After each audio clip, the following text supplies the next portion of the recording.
नमस्कार साथियों, बहुत बहुत स्वागत और अभिनंदन है आप सबका। साथियों, यहाँ पे प्रैक्टिस सेट नंबर 4 है। यहाँ पे कोई एक प्रैक्टिस सेट नहीं है, आप लोगों के लिए कई सारे प्रैक्टिस सेट हैं। अलग अलग प्रैक्टिस सेट से यहाँ से आप लोगों को ये प्रश्न कराए जा रहे हैं। तो यहाँ पे आज प्रश्न आप यहाँ पे देखिए किस प्रकार के प्रश्न हैं। आप लोगों के बिल्कुल उसी लेवल के प्रश्न हैं जहाँ से प्रश्न बनने की पूरी पूरी संभावना रहती है। उन्हीं प्रकार के प्रश्नों को यहाँ पे आप लोगों की तैयारी कराई जा रही है। तो साथियों, पहला प्रश्न लेते हैं कि महावीर प्रसाद द्विवेदी ने सरस्वती के संपादन का उत्तरदायित्व अपने पश्चात किसे सौंपा था। यहाँ पे आपका आंसर जो सही हो जाएगा कि किसको सौंपा था, तो यहाँ पे पंडित देवीदत्त शुक्ल को, जगदम्बा प्रसाद या मिश्र, या फिर गया प्रसाद शुक्ल, या फिर पंडित गौरी दत्त को, किसको यहाँ पे उत्तरदायित्व सौंपा था। तो यहाँ पे आपका आंसर जो सही हो जाता है ए हो जाएगा, पंडित यहाँ पे देवीदत्त शुक्ल हो जाता है। अगला यहाँ पे है कि 2013 का साहित्य अकादमी पुरस्कार मिलजुल मन के लिए किसे प्रदान किया गया है। 2013 का ये पूछा जा रहा है। यहाँ पे आंसर करेंगे केदारनाथ सिंह है, मृदुला गर्ग हैं, मैत्री पुष्पा, या फिर कृष्णा सोवती। किसने यहाँ पे किसको यहाँ पे दिया गया है, तो यहाँ पे आपका आंसर हो जाएगा मृदुला गर्ग को ये प्रदान किया गया है 2013 का साहित्य अकादमी पुरस्कार। रीत मुक्त श्रृंगारी कवि नहीं है, तो कौन नहीं है यहाँ पे रीत मुक्त श्रृंगारी कवि के बारे में आपको बताना है। द्विजदेव नहीं है कि आलम हैं, ठाकुर हैं, सेनापति हैं। रीत मुक्त श्रृंगारी कवि नहीं कहा जा रहा है। यहाँ पे आपको आंसर करना है डी हो जाता है। यहाँ पे आपका सही जवाब सेनापति हैं, ये श्रृंगारी कवि नहीं है रीत मुक्त के। तो यहाँ पे आपका डी सही हो जाता है।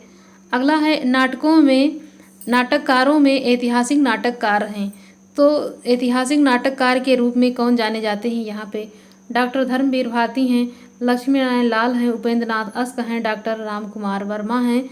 ऐतिहासिक नाटककार के रूप में कौन यहाँ पे जाने जाते हैं। राम कुमार वर्मा का नाम यहाँ पे आता है ऐतिहासिक नाटककार के रूप में। यदि प्रसाद यहाँ पे होते, जयशंकर प्रसाद, तो वो भी ऐतिहासिक के अंतर्गत आते हैं।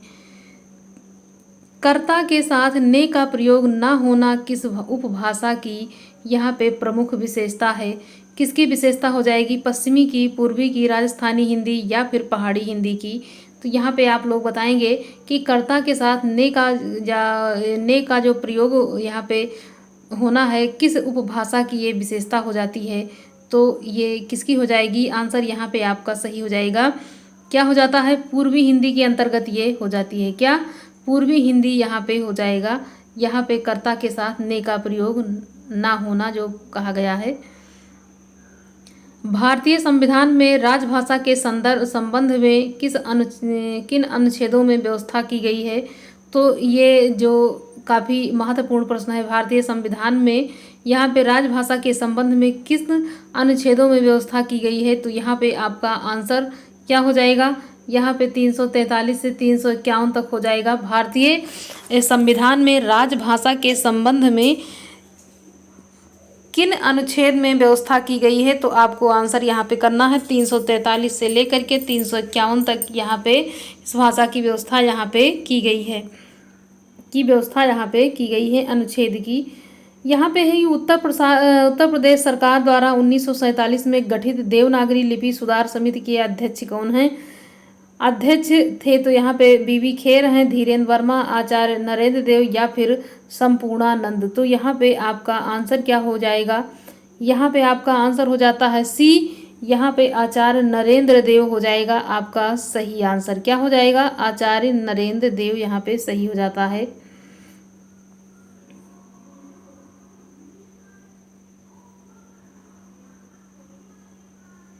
भोजपुरी बोली की उत्पत्ति हुई है, किससे हुई है भोजपुरी की उत्पत्ति, तो अर्धमगधी अपभ्रंश से, मगधी अपभ्रंश से, सौरसेनी अपभ्रंश, या फिर बाणचढ़ अपभ्रंश से भोजपुरी बोली की उत्पत्ति यहाँ पे मानी जाती है।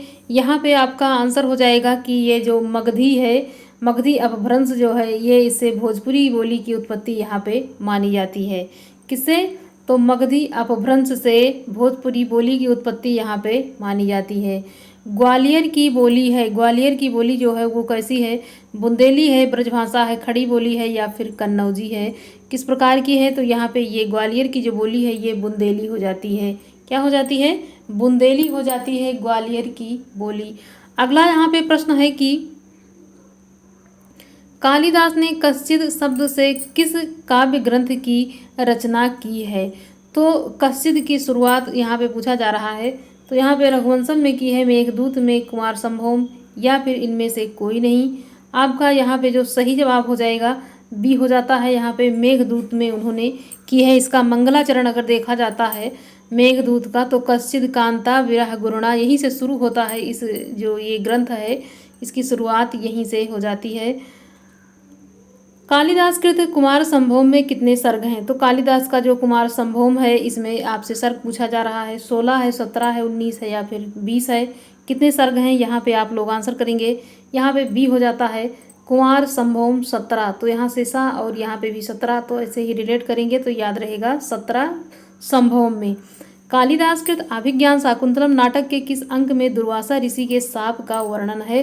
तो उसमें मतलब उनका जो अंक है ये कालिदास का अभिज्ञान शाकुंतलम, इसमें 7 अंक हैं। और किस अंक में दुर्वासा ऋषि के द्वारा यहाँ पे शकुंतला को श्राप दिया गया है, आंसर आपसे ये पूछा जा रहा है। यहाँ पे हो जाएगा आपका सही जवाब चतुर्थ में ये हो जाता है। श्राप उन्होंने चतुर्थ अंक में यहाँ पे दिया है। किसे, यहाँ पे शकुंतला जो है, शकुंतला जो यहाँ पे अभिज्ञान की नायिका के रूप में जानी जाती है।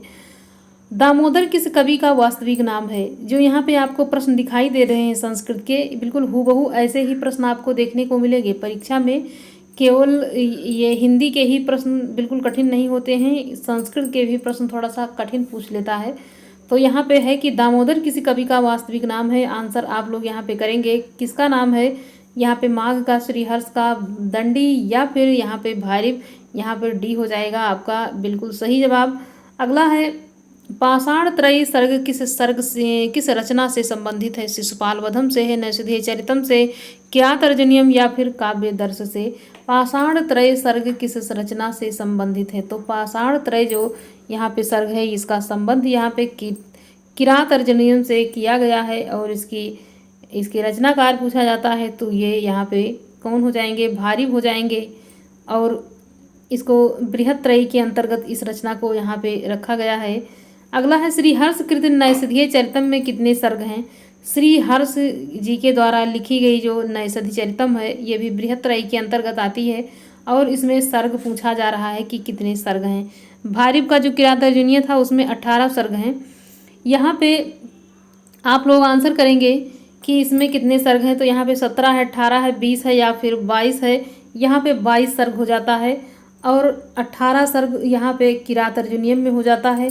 20 सर्ग जो माघ के द्वारा यहाँ पे लिखा गया है शिशुपाल वध में ये हो जाता है। 17 सर्ग अगर यहाँ पे देखा जाए तो कुमार संभव में हो जाता है। कौन सा नाटककार अपने आप को पंडित प्रज्ञ कहते थे। पंडित प्रज्ञ कौन यहाँ पे नाटककार हैं जो स्वयं को कहते हैं। आपका आंसर यहाँ पे होना चाहिए क्या, कालिदास हैं, भारिव हैं, भवभूति हैं, राजशेखर हैं। तो यहाँ पे भवभूति ने कहा है, क्या कहा है, परिणित प्रज्ञ कहा है खुद को। किसने, यहाँ पे भवभूति ने कहा है, स्वयं के लिए इन्होंने कहा है। क्या कहा है, परिणित प्रज्ञ इन्होंने भवभूति ने अपने लिए प्रयोग किया है। अगला यहाँ पे प्रश्न है वेणी संहारम नामक रचना के रचयिता कौन है। वेणी संहारम नामक रचना के रचयिता कौन है। तो बाण भट्ट हैं, महाकवि भास हैं, वत्स भट्ट हैं, यहाँ पे भट्ट नारायण हैं। तो वेणी संहार जो नाटक है संस्कृत का उसके यहाँ पे जो नाटककार हैं ये आपको आंसर करना है। डी यहाँ पे हो जाएगा, भट्ट नारायण इसके लेखक यहाँ पे हो जाते हैं। अगला है भवभूतिकृत महावीर चरित नाटक के किस अंक में सीता की अग्नि परीक्षा का वर्णन है। तो द्वितीय में, चतुर्थ में, पंचम में या फिर सप्तम में। तो भवभूति का जो नाटक है महावीर चरित नाटक के किस अंक में सीता की अग्नि परीक्षा का वर्णन यहाँ पे किया गया है, आंसर आप लोग करेंगे। यहाँ पे द्वितीय में है, चतुर्थ में है, पंचम में, सप्तम में। आंसर आपका हो जाएगा डी सप्तम में। यहाँ पे अग्नि परीक्षा का सामना यहाँ पे करना पड़ता है सीता को, किसमें, भवभूतिकृत महावीर चरित में। उच्च चरित में प्रयुक्त उपसर्ग कौन सा है, आंसर यहाँ पे करेंगे उच्च है, उत है, उप है या फिर उच्च है। यहाँ पे आपका सही जवाब होना चाहिए क्या, यहाँ पे हो जाएगा बी हो जाता है यहाँ पे आपका सही जवाब। क्या हो जाएगा? बी यहाँ पे हो जाता है। अगला है निम्नलिखित में से कौन सा रूप अस्था धातु के लंग लकार मध्यम पुरुष बहुवचन का है? तो यहाँ पे अतिष्ठम है, अतिष्ठत है, अतिष्ठाम है, अतिष्ठा है। यहाँ पे आप लोग आंसर करें। बी यहाँ पे हो जाएगा आपका सही, अतिष्ठत। जितने लोगों का यहाँ पे बी था उनका उनका यहाँ पे जवाब हो जाएगा बिल्कुल ही सही। अगला यहाँ पे है गांव के दोनों ओर सड़क है का संस्कृत में अनुवाद यहाँ पे आप लोग करेंगे। संस्कृत में अनुवाद यहाँ पे आपको करना है। सी यहाँ पे हो जाएगा ग्रामम उभयता राजमार्गम अस्ति। यहाँ पे सी हो जाता है आपका सही जवाब। अगला यहाँ पे प्रश्न है कि रामश टीकते में कौन सी संधि है? रामश टीकते में कौन सी संधि है? सचुत संधि है, ष्ठत्व है, या फिर जसत्व संधि, या फिर चत्वर संधि यहाँ पे हो जाएगी। तो यहाँ पे आपका सही जवाब होना चाहिए। क्या हो जाएगा? बी हो जाएगा। अष्टुत संधि यहाँ पे हो जाती है।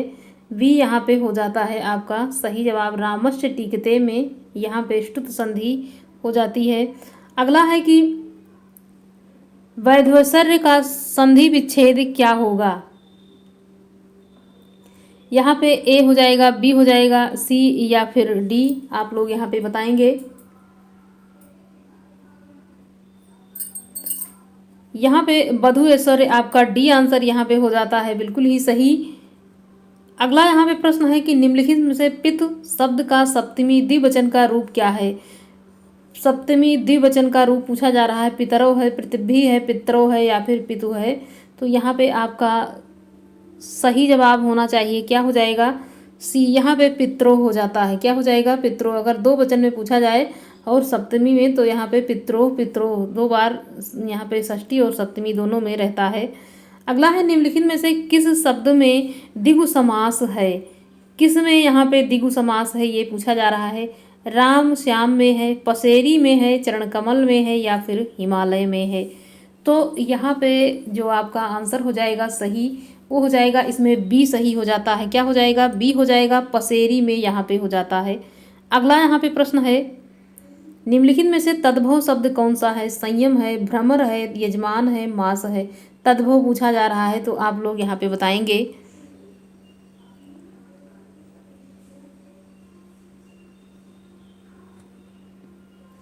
संयम यहाँ पे हो जाता है। क्या हो जाएगा? संयम जो है ये तद्भव शब्द यहाँ पे हो जाता है। अगला प्रश्न है कि निम्नलिखित में से तत्सम शब्द का चयन कीजिए। नेह है, धीरज है, रुख है, या फिर सागर है।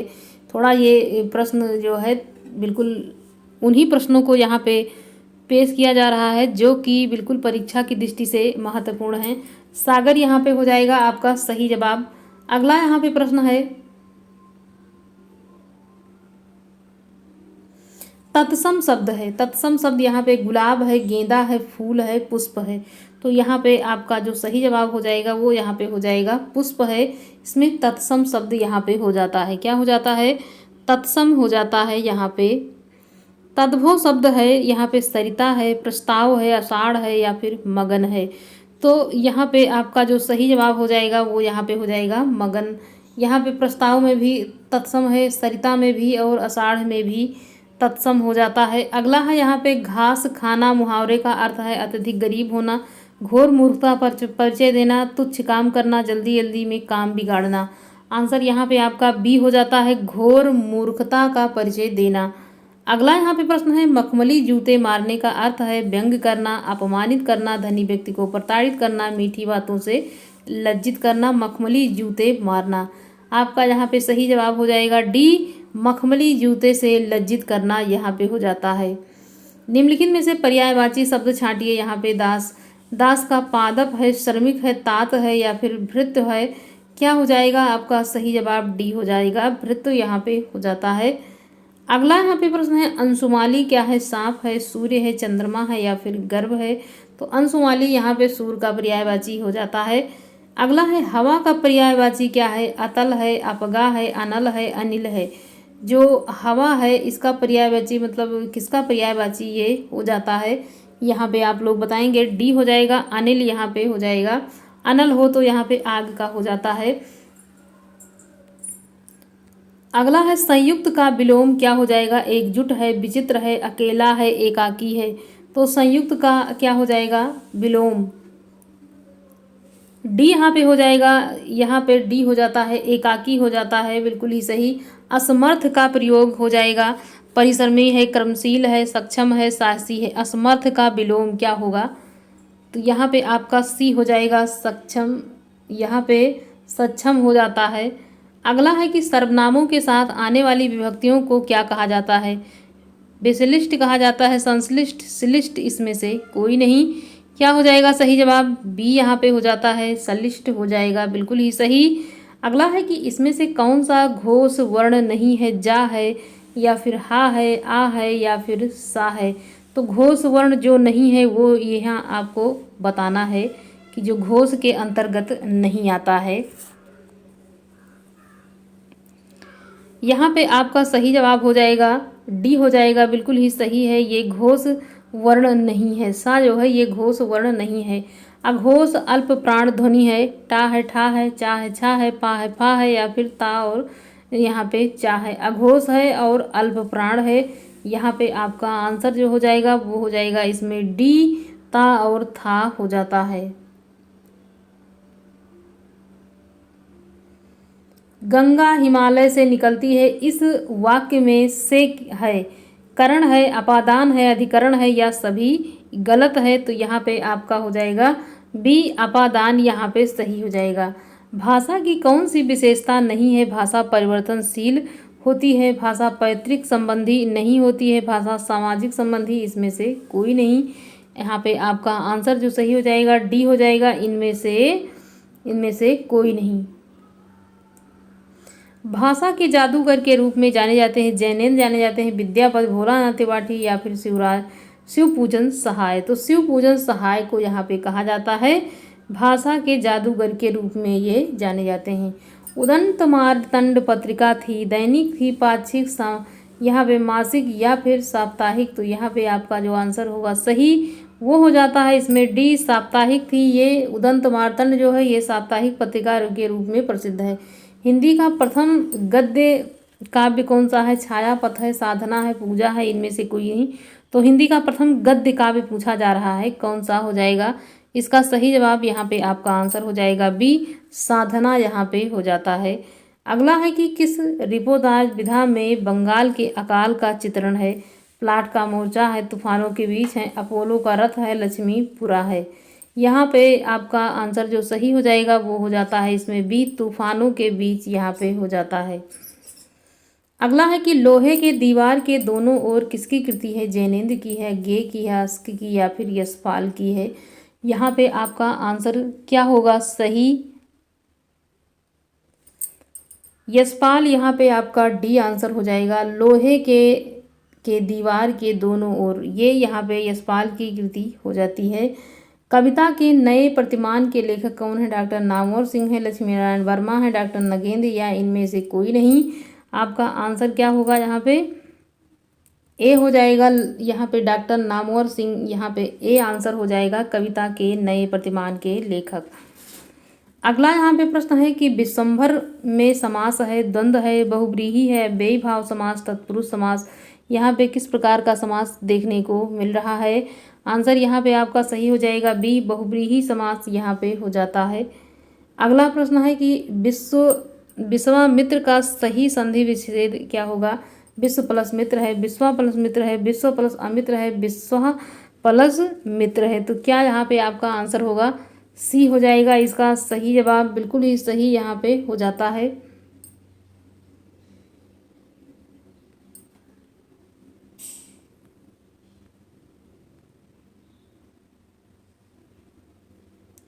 शुद्ध वाक्य है वह दंड देने योग्य है, वह दंड के योग्य है, वह दंड लेने के योग्य है, वह दंड पाने के योग्य है। यहाँ पे आपका जो सही हो जाएगा वो आप यहाँ पे आंसर करेंगे बी, इसमें सही हो जाता है वह दंड के योग्य है। क्या है? दंड के योग्य है। यहाँ पे बी आंसर आपका सही हो जाएगा। एक तो करेला दूजे नीम चढ़ा लोकोक्ति का अर्थ है एक गुण के साथ दूसरा गुण, बुरे व्यक्ति की बुरी संगत, एक गुण तो तो दूसरा उससे भी बुरा, एक बुराई पर दूसरी बुराई। यहाँ पे आप लोग क्या बताएंगे? इसका आंसर डी हो जाएगा। इसमें एक बुराई और पर दूसरी बुराई। जहाँ पहुँचा ना जा सके वाक्य के लिए दुर्गम है, सुगम है, अधिगम या फिर अगम है। आपका आंसर यहाँ पे जो सही हो जाएगा वो हो जाएगा इसमें डी। क्या हो जाएगा? डी। यहाँ पे अगम हो जाता है। अगला है कि गौशाला में समास है, द्वंद्व है, कर्मधारय है, दिगु है या फिर तत्पुरुष है। तो गौशाला जो समास है इसमें किस प्रकार का जो है समास है? तो यहाँ पे आपका आंसर सही हो जाएगा डी, तत्पुरुष समास यहाँ पे हो जाता है। अगला है दही बड़ा में समास है, द्वंद्व है, कर्मधारय है, तत्पुरुष है या फिर बहुव्रीहि है। यहाँ पे आप क्या बताएंगे? इसका आंसर सी हो जाएगा सही जवाब, तत्पुरुष समास यहाँ पे हो जाता है। अगला है हरियाणवी बोली किस अपभ्रंश से विकसित हुई है? अर्धमगधी से, सौरसेनी से, मगधी से या फिर नागर अपभ्रंश से। तो यहाँ पे आपका जो सही जवाब हो जाएगा बी, यहाँ पे बिल्कुल ही सही हो जाता है, सौरसेनी से हुई है। पाली भाषा की समय सीमा मानी गई है, तो इसका जो समय काल है ये कब से कब तक माना गया है? आप लोग यहाँ पे बताएंगे थोड़ा सा। बी हो जाएगा यहाँ पे 500 ईसा पूर्व प्रथम शताब्दी तक यह इसका जो है समय काल निश्चित किया गया है। अगला प्रश्न है कि कौन सी बोली पश्चिमी हिंदी के अंतर्गत नहीं आती है? कौन सी बोली पश्चिमी हिंदी के अंतर्गत नहीं आती है? तो जो नहीं आती है उसमें ब्रज हो जाएगी, अवधी, बुंदेली या फिर कन्नौजी। आंसर यहाँ पे आपका जो सही हो जाएगा वो यहाँ पे बताएंगे आप लोग। बी हो जाता है इसका सही जवाब, अवधी हो जाएगा।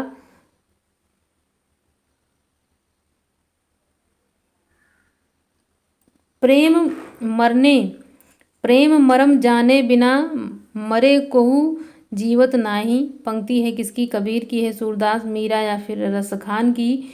यहाँ पे आपका आंसर हो जाएगा डी। क्या हो जाएगा? डी बिल्कुल ही सही यहाँ पे हो जाता है, रसखान। तो यहाँ पे पूरे जो है 58 प्रश्नों को आप लोगों के सामने यहाँ पे प्रस्तुत किया गया। तो साथियों हम आशा करते हैं कि इसका दूसरा भाग हम जल्द यहाँ पे आप लोगों के सामने प्रस्तुत करेंगे। तो साथियों यदि प्रश्न आप लोगों के एग्ज़ाम में ज़रा सा भी लग रहा है कि हाँ ये थोड़ी सी मदद मिल रही है इससे, तो आप लोग लाइक करना और इस चैनल को जो है सब्सक्राइब करना और अपने साथियों में इस क्लास को ज़्यादा से ज़्यादा शेयर करेंगे तो जो है थोड़ा अच्छा रहेगा। तो साथियों लेते हैं धन्यवाद, मिलते हैं किसी अगले वीडियो में, तब तक के लिए धन्यवाद।